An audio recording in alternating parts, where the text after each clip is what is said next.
A bruma matinal cubría las sierras de Colima como un manto espeso y silencioso. En las carreteras secundarias que serpenteaban entre valles y desfiladeros, un convoy de 12 vehículos avanzaba en formación militar, manteniendo distancias precisas entre sí. No había identificaciones visibles, no había placas comerciales, solo una caravana gris que parecía cargar el peso del mundo sobre sus ejes reforzados. Los conductores mantenían radios encriptadas encendidas, comunicándose a través de códigos que cambiaban cada hora. Era una operación con la precisión de un reloj suizo y el sigilo de una conspiración de Estado. En las últimas semanas, algo extraordinario había comenzado a agitar las sombras del Pacífico mexicano. Hombres de las montañas, empresarios de apariencia impecable e intermediarios que preferían la invisibilidad tejían una red compleja que se extendía desde pueblos perdidos en las sierras hasta salas ejecutivas de vidrio y mármol en la capital. El esquema tenía una elegancia propia. Toneladas de riqueza mineral fluían por rutas cuidadosamente diseñadas, papeles bien elaborados conferían respetabilidad a lo que se transportaba, y una corriente de favores bien repartidos garantizaba que las miradas oficiales se dirigieran siempre hacia otra parte. Era un imperio construido en los márgenes de la legalidad, erigido sobre el brillo de metales preciosos y movido por la ambición de hombres que habían aprendido a operar entre las sombras y la luz. Omar Harfuk había recibido la primera pista 3 meses antes. Una interceptación de comunicaciones rutinaria había capturado fragmentos de conversaciones que mencionaban el oro del volcán y la ruta del mineral. Al principio parecía solo otra operación de contrabando a pequeña escala, pero a medida que su equipo de inteligencia profundizaba en la investigación, los números empezaron a revelar algo monumental. En la jerarquía invisible de aquella operación había un nombre que se susurraba con reverencia y temor: Don Sebastián, un empresario de 58 años que había construido un imperio de fachadas legales a lo largo de 2 décadas. Oficialmente, Sebastián era dueño de una modesta empresa de consultoría mineral, 3 pequeñas mineras registradas y una exportadora de materias primas. En realidad era el cerebro detrás de la mayor operación de contrabando de metales preciosos que México había visto en años. Sebastián no era un hombre de violencia. Detestaba la vulgaridad, la sangre, los tiroteos que manchaban las páginas de los periódicos. Su negocio era distinto, elegante, sofisticado, casi respetable. Convertía mineral ilegal en riqueza legal mediante una alquimia moderna hecha de papeleo falsificado, funcionarios públicos comprados y rutas comerciales legítimas. Sus operaciones eran tan limpias que generaban facturas, pagaban algunos impuestos seleccionados e incluso mantenían contadores trabajando en oficinas reales. Era el crimen vestido de traje y corbata, tomando café en reuniones de negocios, pero detrás de la fachada pulida había un engranaje brutal. En las montañas de Colima, equipos de trabajadores clandestinos operaban minas ilegales en turnos de 16 horas, extrayendo oro y plata de vetas ricas que oficialmente no existían en los registros gubernamentales. Esos hombres no tenían contratos, no tenían derechos, no tenían nombres en los sistemas, eran fantasmas que movían el subsuelo.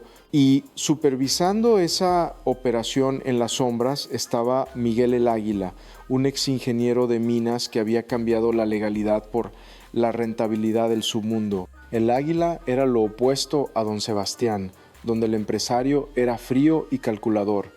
Miguel era intenso e impulsivo, vivía en las montañas, entre los mineros. Conocía cada túnel, cada veta de oro, cada ruta de escape. Era él quien coordinaba las extracciones, quien aseguraba que se cumplieran las cuotas, quien resolvía problemas con métodos que don Sebastián prefería no conocer. La sociedad entre ambos hombres se basaba en una división clara. Sebastián se ocupaba del mundo exterior, de los documentos, de las exportaciones. Miguel se ocupaba del mundo subterráneo, de la producción, de la logística bruta. La operación de aquella mañana era la culminación de 6 meses de trabajo intenso. En las últimas semanas, los equipos de Miguel habían acelerado la extracción al máximo, trabajando día y noche para acumular una carga extraordinaria. 33 toneladas de oro y plata, un tesoro que valía decenas de millones de dólares, se transportaban ahora a través de las montañas de Colima rumbo al puerto de Manzanillo. El plan era brillante en su simplicidad. Los metales estaban embalados en contenedores modificados que por fuera parecían transportar equipo industrial. Los documentos declaraban que la carga era de piezas de maquinaria para exportación con todas las autorizaciones aparentemente en orden. En el puerto, un barco con bandera panameña ya estaba atracado esperando recibir la carga y partir hacia Asia, donde compradores discretos aguardaban con cuentas bancarias offshore preparadas. En 48 horas, el mineral ilegal estaría a medio camino del Pacífico, transformado en números digitales en paraísos fiscales. Pero don Sebastián no había llegado hasta allí siendo descuidado. Tenía seguros dentro de seguros. 3 funcionarios de aduana del puerto estaban en la nómina. Un gerente portuario había recibido una generosa consultoría para agilizar el embarque. Incluso había un abogado listo con documentación adicional por si surgía alguna pregunta inconveniente y para garantizar que nada saliera mal en la ruta terrestre. El convoy incluía vehículos de escolta con hombres armados disfrazados de seguridad privada. Lo que ninguno de ellos sabía era que en ese mismo instante Omar Harfuch estaba a kilómetros de distancia coordinando una operación que había movilizado a más de 200 agentes. En la base de operaciones temporal montada en las afueras de Colima, Harfuch estudiaba mapas topográficos proyectados en pantallas gigantes. Su equipo había trabajado sin descanso, rastreando movimientos bancarios, interceptando comunicaciones, identificando cada pieza del rompecabezas. Sabían sobre don Sebastián, sabían sobre el Águila, sabían sobre las minas clandestinas y lo más importante, sabían sobre el convoy. Tenemos una ventana de 2 horas, dijo Harfuch a sus comandantes, reunidos a su alrededor. Van a pasar por el valle de Cuyutlán entre las 0900 y las 11. Si los dejamos llegar al puerto lo perdemos todo. La operación tiene que ser quirúrgica, sin tiroteos, sin persecuciones, sin darles tiempo de activar planes de contingencia. La estrategia era compleja. Harf había posicionado 4 equipos en puntos estratégicos a lo largo de la ruta prevista del convoy. El primer equipo establecería un bloqueo disfrazado de operación rutinaria. El segundo cortaría rutas de escape alternativas. El tercero quedaría en reserva para interceptar cualquier vehículo que intentara huir. Y el cuarto, el equipo de élite, liderado personalmente por Harfuch, sería responsable del abordaje directo. Pero había un problema. La inteligencia indicaba que el convoy tenía medios de comunicación avanzados. Si detectaban la operación demasiado pronto, podrían abortar, dispersar la carga en vehículos más pequeños o peor, destruir evidencias. Harf necesitaba sorpresa total. Necesitaba que creyeran estar seguros hasta el último segundo. Tenemos información de que tienen vigías en las carreteras principales, comentó el comandante Ricardo, segundo de Harfuch. Por eso vamos a usar las secundarias, respondió Harf. Y nuestro primer contacto con ellos va a parecer absolutamente rutinario, un control de drogas estándar. Para cuando se den cuenta de lo que realmente está pasando, ya va a ser demasiado tarde. El plan dependía de sincronización perfecta. A las 0847, el equipo 1 tomó posiciones en un tramo estrecho del camino, colocando conos de seguridad y señales que simulaban un operativo antinarcóticos común. Los agentes llevaban uniformes de policía federal estándar, los vehículos eran patrullas normales, todo diseñado para parecer absolutamente ordinario. A las 0921, la primera unidad del convoy apareció en el horizonte. El conductor vio el retén y automáticamente disminuyó la velocidad. Detrás de él, los otros 11 vehículos hicieron lo mismo. Por radio encriptada, el líder del convoy reportó: Checkpoint federal en el kilómetro 48. Procedo rutinariamente. Desde su centro de comando, don Sebastián recibió el mensaje. Un checkpoint no era inusual. Sus conductores llevaban documentación impecable y una cantidad modesta de efectivo para facilitar el paso. Adelante, respondió tranquilamente. Proceder normal. Los primeros 2 vehículos del convoy se detuvieron frente al retén. Un agente vestido de policía federal se acercó con una tableta electrónica, pidió documentos. El conductor del primer camión entregó papeles perfectamente preparados: licencia comercial, permisos de tránsito, manifiestos de carga. Todo en orden aparente. El agente revisó los documentos lentamente, deliberadamente. ¿Qué transportan?, preguntó en un tono casi aburrido. Equipo industrial, respondió el conductor, mostrando la factura. piezas de maquinaria para exportación. El agente asintió. Voy a necesitar revisar la carga. Por supuesto, oficial, sin problema. Pero mientras este intercambio aparentemente rutinario ocurría, las otras 3 unidades de Harfuch ya estaban moviéndose silenciosamente hacia sus posiciones. El equipo 2 bloqueó discretamente el camino secundario a 3 kilómetros al este. El equipo 3 hizo lo mismo al oeste. El equipo 4, con Harfuch al frente, se aproximaba por un camino de terracería oculto. Cuando el agente del retén abrió la puerta del primer contenedor, activó una señal. Inmediatamente, decenas de vehículos tácticos emergieron simultáneamente de posiciones ocultas. Helicópteros aparecieron sobre las montañas. En segundos, todo el convoy estaba completamente rodeado. Manos arriba, Fiscalía General de la República, nadie se mueve, gritaron los agentes, ahora revelando su verdadera identidad. Los conductores del convoy quedaron paralizados por la sorpresa. Algunos intentaron alcanzar sus radios, pero encontraron las frecuencias bloqueadas por inhibidores de señal. No había forma de comunicarse con el exterior. Harfuch bajó de su vehículo y caminó directamente hacia el convoy, con chaleco antibalas y la autoridad del Estado respaldándolo. Señores, dijo con voz firme pero tranquila, están bajo arresto por contrabando de metales preciosos, minería ilegal, lavado de dinero y asociación delictuosa. Los vehículos y la carga están oficialmente incautados. Tienen derecho a permanecer en silencio.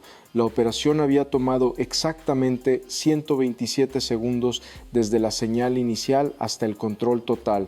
Ni un disparo, ni un escape, ni evidencia destruida.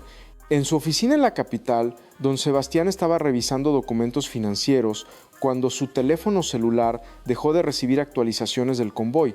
Intentó llamar al líder, pero la línea no conectaba. Probó con el segundo al mando. Nada. Una sensación fría comenzó a recorrer su espalda.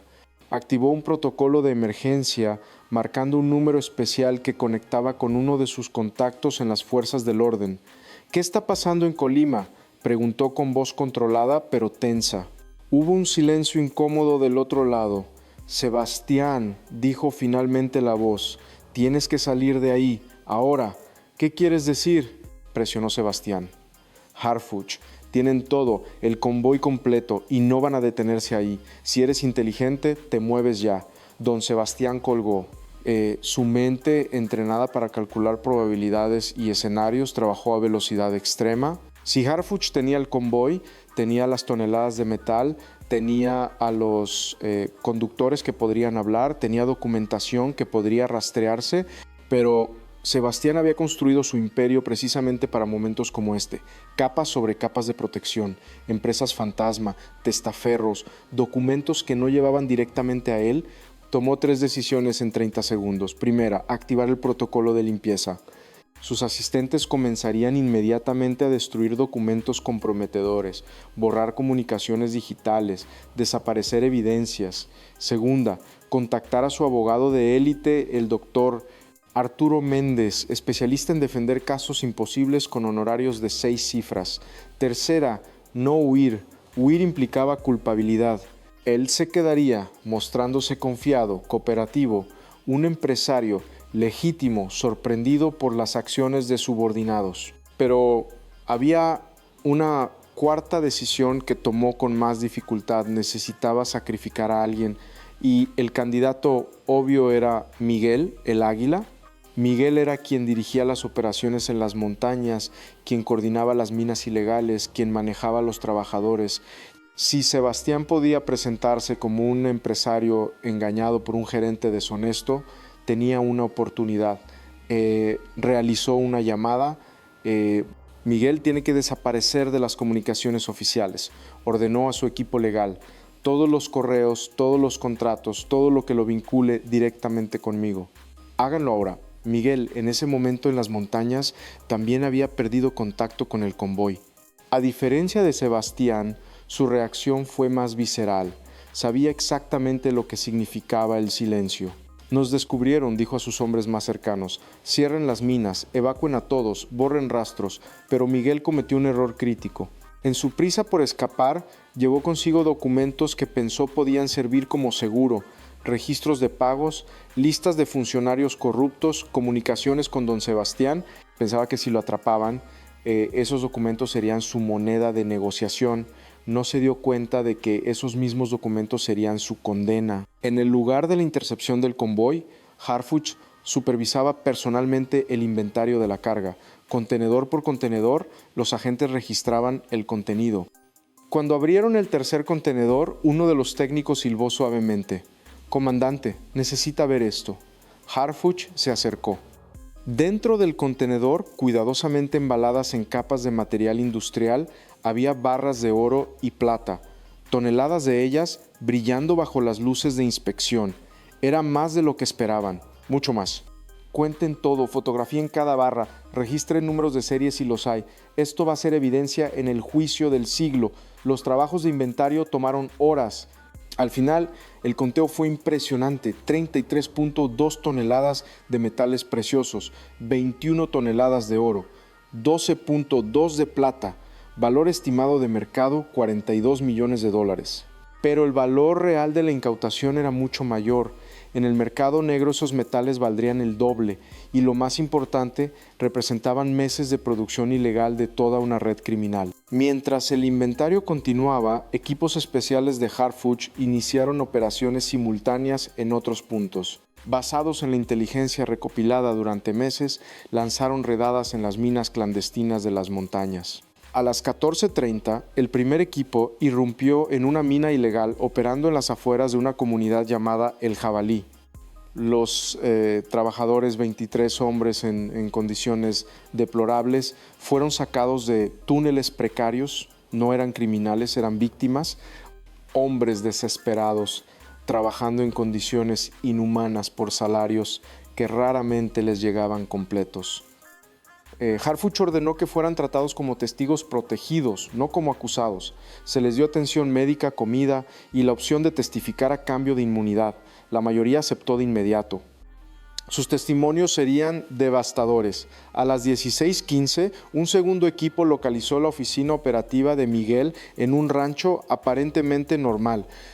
Miguel no estaba ahí, pero habían dejado en su prisa cantidades extraordinarias de evidencia: computadoras con registros financieros, documentos con rutas de transporte y, lo más valioso, comunicaciones directas con don Sebastián. El comandante Ricardo llamó a Harfuch inmediatamente. «Tenemos correos electrónicos entre Miguel y Sebastián discutiendo cuotas de producción, rutas de transporte, funcionarios a pagar». Esto conecta directamente a Sebastián con toda la operación. Harfuch permitió una breve sonrisa. «Aseguren todo. Triple cadena de custodia. Quiero que cada documento sea irrefutable en corte». A las 18, Harfuch convocó una conferencia de prensa. No dio muchos detalles, solo lo esencial. Esta tarde la Fiscalía General de la República ejecutó una operación contra una red de contrabando de metales preciosos operando en el estado de Colima. Se incautaron más de 33 toneladas de oro y plata. Múltiples personas están bajo arresto. Las investigaciones continúan. Las preguntas de los periodistas fueron intensas, pero Harfuch respondió con frases medidas. No quería comprometer la investigación revelando demasiado. Esa noche, don Sebastián cenó tranquilamente en su residencia de la capital, un acto calculado de normalidad, pero sabía que era cuestión de tiempo. A las 4:30 de la madrugada siguiente, 40 agentes rodearon su casa. Harfuch personalmente tocó la puerta. «Don Sebastián, tengo una orden de arresto. Abra la puerta, por favor». Sebastián abrió, ya vestido, como si hubiera estado esperando. «Comandante Harfuch, supongo», dijo con calma estudiada.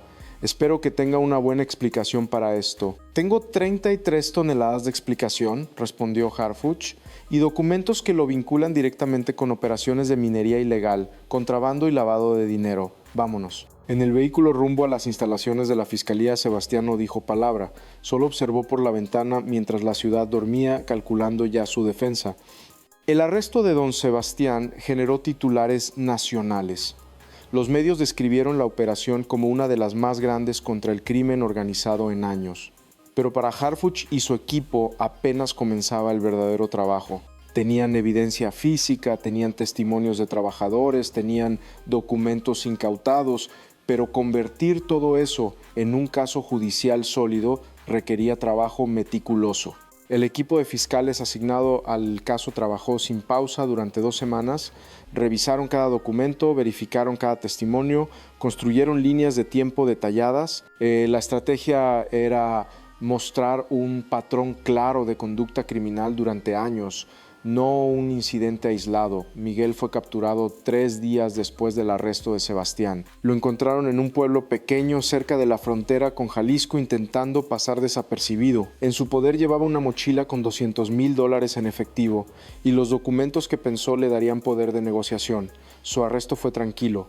No intentó huir ni resistirse. Sabía que el juego había terminado. En el interrogatorio inicial, Miguel tomó una decisión estratégica. Quiero un acuerdo, dijo a los fiscales. Les puedo dar toda la operación, nombres, fechas, números, pero necesito protección y reducción de sentencia. Los fiscales consideraron la oferta. Miguel conocía detalles que Sebastián nunca confesaría. Conocía a los funcionarios corruptos, a los compradores asiáticos, a los intermediarios financieros. Habla primero, respondió el fiscal principal. Si la información es tan valiosa como dices, consideraremos tu solicitud. Durante 12 horas, Miguel habló, dibujó organigramas de la organización, explicó cómo se lavaba el dinero a través de empresas fantasma, nombró a cada funcionario que había recibido sobornos.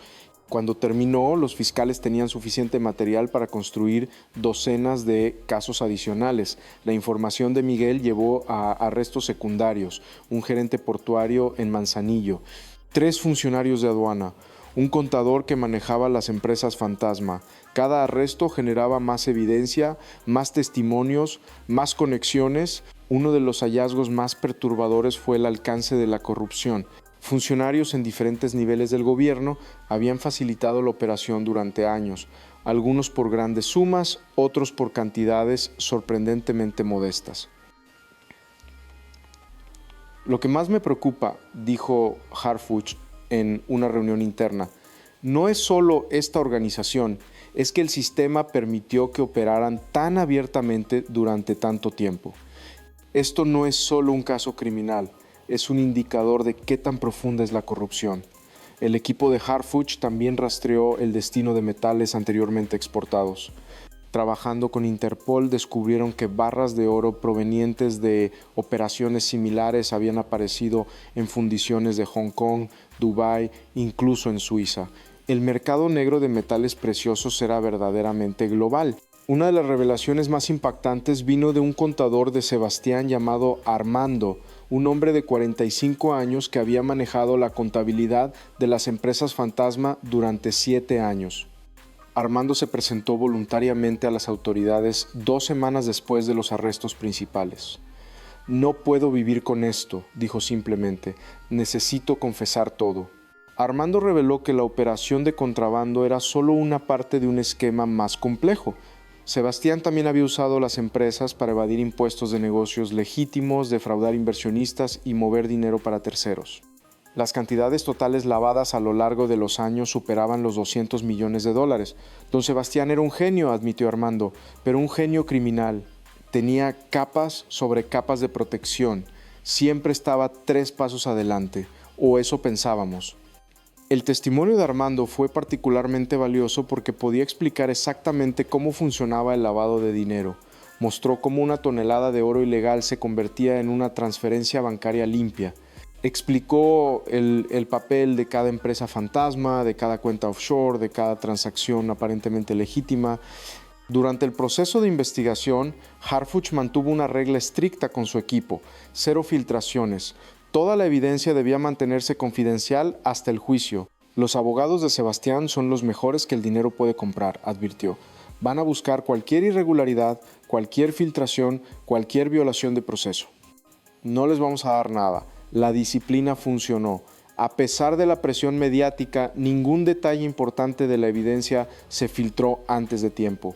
2 meses después de los arrestos iniciales, la Fiscalía presentó formalmente los cargos contra don Sebastián: asociación delictuosa, contrabando agravado, lavado de dinero, minería ilegal, evasión fiscal, soborno de funcionarios públicos. La lista de cargos ocupaba 47 páginas. Contra Miguel el Águila, asociación delictuosa, minería ilegal, explotación laboral, contrabando. contra los funcionarios corruptos, cohecho, abuso de autoridad, traición a la confianza pública, contra los operadores financieros, lavado de dinero, operaciones con recursos de procedencia ilícita. En total, 34 personas enfrentaron cargos criminales federales relacionados con la operación. La audiencia inicial de don Sebastián fue un espectáculo mediático. Su abogado, el doctor Arturo Méndez, llegó con un equipo de 6 asistentes legales, todos cargando carpetas voluminosas. Sebastián entró a la sala con traje oscuro impecable, mostrando la misma compostura que había mantenido durante décadas en reuniones de negocios. El fiscal abrió con una presentación devastadora. Proyectó fotografías de las toneladas de metales incautados, mostró documentos con la firma de Sebastián, reprodujo grabaciones de conversaciones interceptadas legalmente, presentó testimonios de trabajadores explotados en las minas. Este no es un hombre de negocios, argumentó el fiscal. Es el cerebro de una organización criminal que operó durante años robando riqueza mineral de México, explotando trabajadores vulnerables, corrompiendo funcionarios públicos y lavando centenares de millones de dólares. El doctor Méndez respondió con su propia narrativa. Mi cliente es un empresario legítimo que confió en las personas equivocadas. Sebastián Morales operaba consultorías legales en minería. Si subordinados como Miguel Vargas usaron esas consultorías para actividades ilegales sin su conocimiento, eso no lo hace criminalmente responsable. La Fiscalía está confundiendo asociación profesional con conspiración criminal. Fue una defensa hábil, pero el juez no se mostró convencido.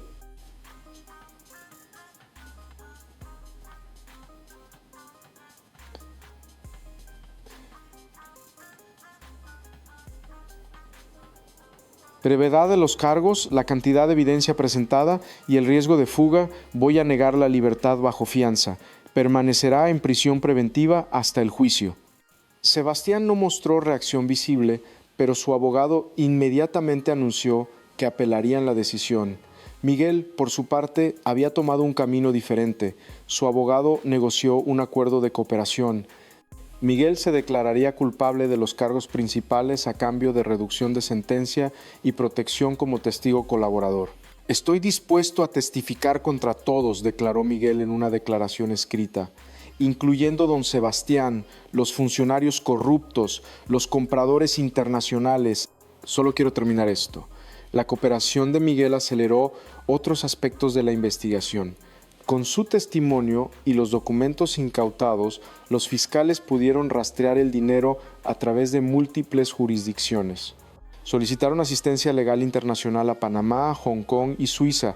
Varios países respondieron congelando cuentas bancarias vinculadas a la operación.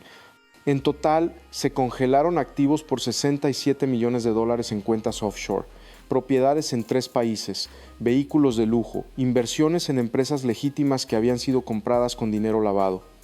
El proceso de recuperación de activos sería largo, pero el mensaje era claro: el crimen no pagaba. Mientras los procesos legales avanzaban, Harfuch recibió una visita inesperada. Sopara, el director de la Fiscalía General, quería hablar personalmente. Omar, excelente trabajo en Colima, comenzó el director, pero necesito que entiendas la posición delicada en la que estamos. ¿A qué se refiere?, preguntó Harfuch. Los funcionarios corruptos que arrestaron. Algunos tienen conexiones políticas poderosas. Ya estoy recibiendo llamadas, presiones sutiles para que ciertos nombres desaparezcan del caso. Harfuch sintió que su sangre comenzaba a hervir, pero mantuvo compostura profesional. Director, con respeto, esos funcionarios son parte esencial del caso. Sin ellos, no podemos mostrar cómo operaba toda la red. Si empezamos a hacer excepciones por conexiones políticas, ¿qué mensaje enviamos? El director suspiró. Lo sé, Omar, lo sé. Solo te estoy advirtiendo que habrá presión. Mantén la evidencia impecable, porque te van a atacar de todas las formas posibles. La advertencia resultó profética. En las semanas siguientes comenzaron a aparecer artículos en ciertos medios cuestionando la operación. ¿Fue legal la intercepción del convoy? ¿Se violaron derechos constitucionales? ¿Está Harfuch usando el caso para avanzar políticamente? Harfuch reconoció la estrategia. Era guerra de información, diseñada para sembrar dudas sobre el caso.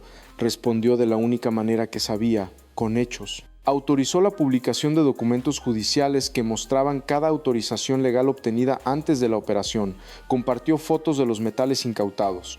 Permitió que trabajadores rescatados hablaran públicamente sobre sus experiencias. La estrategia funcionó. La opinión pública se mantuvo mayoritariamente del lado de la investigación. 6 meses después de las detenciones iniciales, el juicio de don Sebastián finalmente comenzó. La sala del tribunal estaba llena de reporteros, abogados, observadores. Sebastián entró con la misma compostura de siempre, pero se notaba el desgaste de meses en prisión preventiva. El fiscal principal abrió con un argumento directo. Durante los próximos días, vamos a probar que Sebastián Morales construyó y dirigió durante años una organización criminal dedicada al contrabando de metales preciosos. No fue un subordinado deshonesto. No fue ignorancia de lo que ocurría. Fue dirección activa, planeación deliberada y enriquecimiento consciente a costa del patrimonio nacional.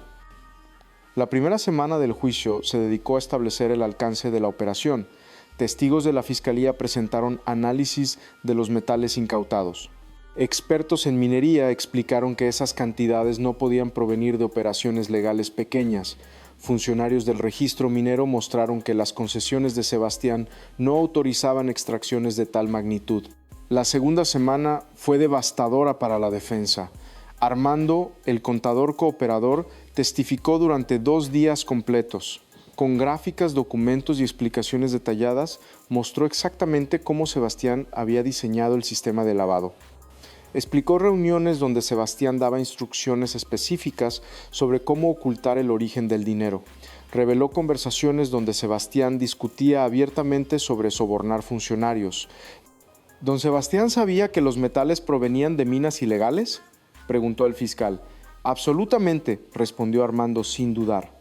Era él quien establecía las cuotas de producción, él quien decidía cuándo transportar, él quien autorizaba los pagos a funcionarios para garantizar que las rutas estuvieran despejadas.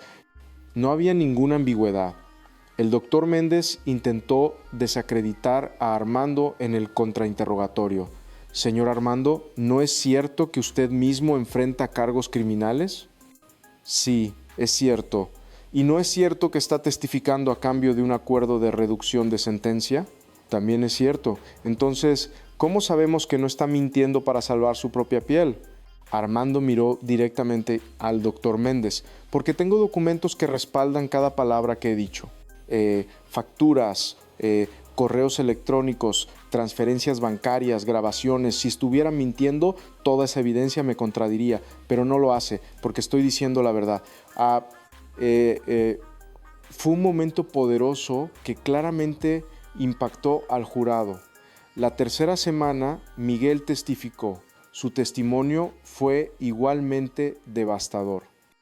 Describió reuniones directas con Sebastián donde se discutían los detalles de la operación. Explicó cómo Sebastián personalmente había reclutado funcionarios clave. Reveló que Sebastián visitaba ocasionalmente las minas, disfrazado como inspector de seguridad, para verificar personalmente la producción. Don Sebastián era meticuloso, testificó Miguel. Nada ocurría sin su aprobación. Cada ruta de transporte, cada funcionario pagado, cada comprador internacional, todo pasaba por él. Era imposible que no supiera. El doctor Méndez atacó agresivamente. Señor Vargas, ¿no es cierto que usted tiene motivos para mentir sobre mi cliente? No estoy mintiendo, respondió Miguel calmadamente. ¿No es cierto que si puede culpar a Sebastián, usted parece menos culpable? Ambos somos culpables, pero él era el jefe.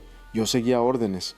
¿Seguía órdenes o actuaba independientemente y ahora quiere echar la culpa a mi cliente? Miguel se inclinó hacia adelante. Doctor Méndez, yo era el gerente operativo, Sebastián era el dueño, el dinero iba a sus cuentas, las decisiones estratégicas eran suyas. Puedo dar fechas, montos, nombres de testigos. Si quiere que profundicemos en los detalles, con gusto lo hacemos. El doctor Méndez cambió de tema rápidamente. La cuarta semana, los trabajadores rescatados de las minas testificaron. Sus relatos fueron emotivos y perturbadores. Hombres que habían trabajado meses sin recibir pago completo, familias que habían sido amenazadas cuando querían irse, condiciones de trabajo que ponían en riesgo sus vidas diariamente. ¿Quién creía usted que era el dueño de las minas?, preguntó el fiscal a uno de los trabajadores. Todos sabíamos que era don Sebastián, respondió.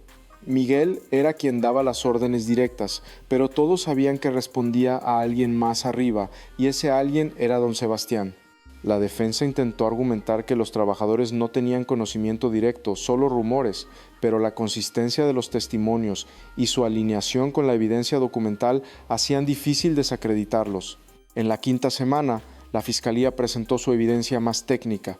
Expertos forenses en análisis financiero mostraron al jurado exactamente cómo se había movido el dinero. Trazaron el flujo desde las minas ilegales, pasando por empresas fantasma, hasta cuentas offshore. Mostraron que Sebastián tenía firmas autorizadas en las cuentas principales, demostraron que él era quien aprobaba las transferencias grandes, revelaron que propiedades de lujo a su nombre habían sido compradas con fondos rastreables al esquema criminal. Este no fue un subordinado actuando solo, resumió el fiscal. Esto fue el sistema diseñado, implementado y controlado por Sebastián Morales para enriquecerse ilegalmente mientras explotaba recursos nacionales y trabajadores vulnerables. La defensa presentó su caso en la sexta semana. Su argumento central era que Sebastián era un empresario legítimo que había sido engañado por empleados deshonestos. Llamaron a testigos que declararon sobre las consultorías legales de Sebastián, sobre su reputación en la industria minera, sobre su filantropía local. Pero el fiscal destrozó estos testimonios en los contrainterrogatorios. Mostró que las consultorías legales eran fachadas con prácticamente cero actividad real. Demostró que la reputación se basaba en relaciones con figuras que ahora también estaban bajo investigación. Reveló que la filantropía era mínima comparada con las ganancias ilegales y probablemente diseñada como lavado de imagen. El doctor Méndez hizo su argumento final con toda su habilidad retórica. Damas y caballeros del jurado, la fiscalía quiere que crean que mi cliente es un mastermind criminal, pero la evidencia muestra algo diferente. Muestra un hombre de negocios que confió en las personas equivocadas, que firmó documentos que sus empleados le presentaron, que creía estar operando dentro de la ley. ¿Es culpable de negligencia? Quizás.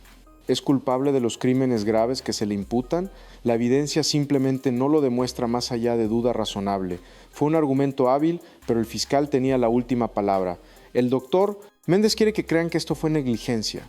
Pero negligencia no explica documentos firmados autorizando sobornos. Negligencia no explica reuniones grabadas discutiendo cómo ocultar el origen de los metales.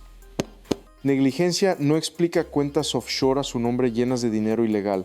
Esto no fue negligencia, fue intención criminal clara y sostenida durante años. El jurado deliberó durante 4 días. Fueron días tensos para todos los involucrados. Harfuch mantuvo su rutina normal, pero internamente sabía que todo el trabajo de meses dependía de estas deliberaciones. Finalmente, el jurado regresó. ¿Ha llegado el jurado a un veredicto?, preguntó el juez. Sí, su señoría. ¿Cómo encuentra el jurado al acusado Sebastián Morales en el cargo de asociación delictuosa? Culpable. ¿En el cargo de contrabando agravado? Culpable. ¿En el cargo de lavado de dinero? Culpable. Uno por uno, el jurado declaró a Sebastián culpable de todos los cargos principales. Don Sebastián cerró los ojos brevemente, pero no mostró otra reacción. La sentencia llegó 2 semanas después. El juez revisó cada aspecto del caso antes de pronunciarse. Señor Morales, durante años usted explotó los recursos naturales de este país para enriquecimiento personal. Explotó trabajadores vulnerables, corrompió funcionarios públicos, lavó centenares de millones de dólares y lo hizo todo con premeditación, con sofisticación y sin remordimiento aparente. La sociedad merece protección de individuos como usted. La sentencia fue severa, 35 años de prisión sin posibilidad de libertad anticipada, pérdida de todos los activos vinculados al crimen, multas por montos equivalentes a las ganancias estimadas. Don Sebastián apeló inmediatamente, pero los expertos legales consideraban que la convicción era sólida. La evidencia había sido abrumadora, el proceso impecable. Miguel, como testigo cooperador, recibió una sentencia reducida de 12 años. Los funcionarios corruptos recibieron sentencias que iban de 5 a 15 años, dependiendo de su nivel de participación. Los operadores financieros fueron condenados a entre 8 y 20 años. En total, los procesos relacionados con la operación de Colima resultaron en más de 400 años acumulados de sentencias de prisión. La recuperación de activos continuó durante meses después de las sentencias. Propiedades fueron subastadas, cuentas bancarias fueron vaciadas, inversiones fueron liquidadas. En total, el Estado mexicano recuperó aproximadamente $89 millones en activos relacionados con el esquema criminal. No era el total de lo robado durante años, pero era significativo. Parte de esos fondos fueron destinados a un programa de reparación para los trabajadores explotados. Cada uno de los 57 trabajadores rescatados recibió compensación por salarios no pagados, atención médica y apoyo para reintegración laboral. Pedro, el hombre de Oaxaca cuya hija necesitaba cirugía, recibió suficiente dinero para cubrir el procedimiento médico completo más un fondo educativo para ella. «No puedo creer que esto terminó bien», dijo Pedro con lágrimas. «Pensé que nunca vería justicia». Para Harfuch, el caso de Colima representaba algo más que una operación exitosa. Representaba lo que era posible cuando el Estado de Derecho funcionaba correctamente. Este caso demuestra que con investigación profesional, respeto al debido proceso y determinación para resistir presiones políticas, podemos enfrentar incluso el crimen más sofisticado, reflexionó en una entrevista meses después.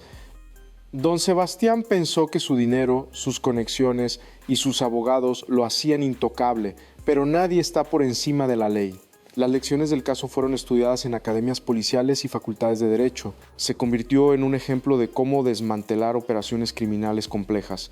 También expuso vulnerabilidades sistémicas que permitían que tales operaciones prosperaran. La Fiscalía General inició reformas para mejorar la supervisión de la industria minera, fortalecer controles en puertos y detectar mejor las empresas fantasma usadas para lavado. Años después de la operación, las montañas de Colima habían cambiado, las minas ilegales fueron cerradas permanentemente. El gobierno implementó programas de desarrollo alternativo para comunidades que habían dependido económicamente de la minería ilegal. Algunas de las minas fueron rehabilitadas y convertidas en operaciones legales que generaban empleo digno.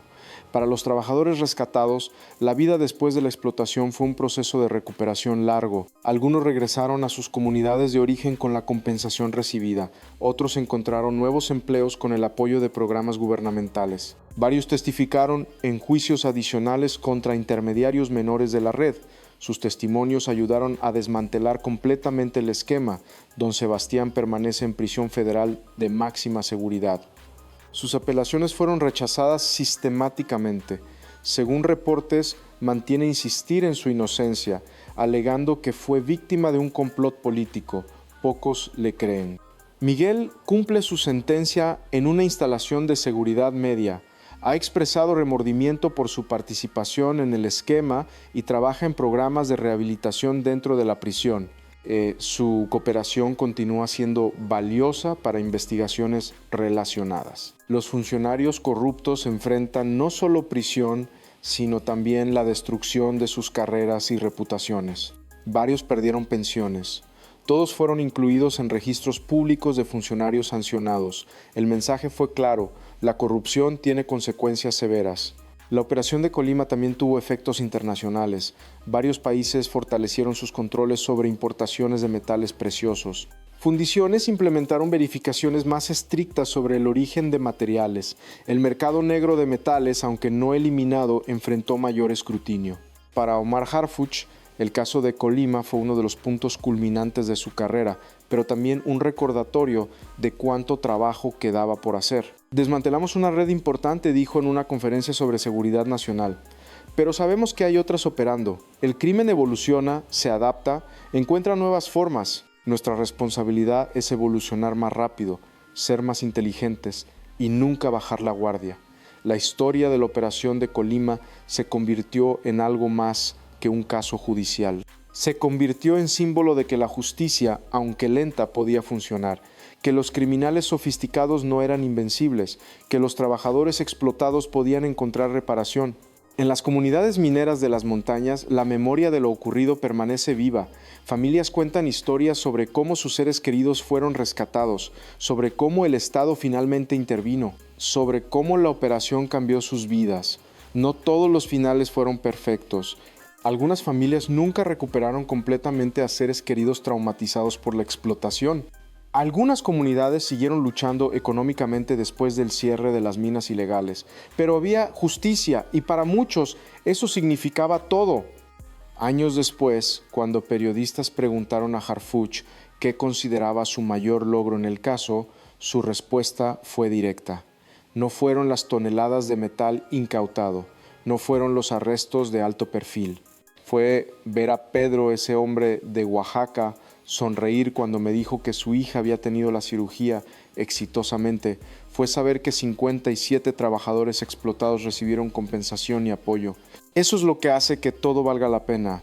La operación de Colima permanece como recordatorio de varias verdades fundamentales. Que el crimen organizado puede ser sofisticado, pero la aplicación profesional de la ley puede ser más sofisticada. Que la corrupción puede ser profunda, pero la integridad institucional puede ser más profunda. Que los criminales pueden tener recursos, pero el Estado de Derecho tiene legitimidad. Y quizá más importante, que detrás de cada caso de corrupción y crimen hay víctimas reales, trabajadores explotados, comunidades dañadas, recursos nacionales robados.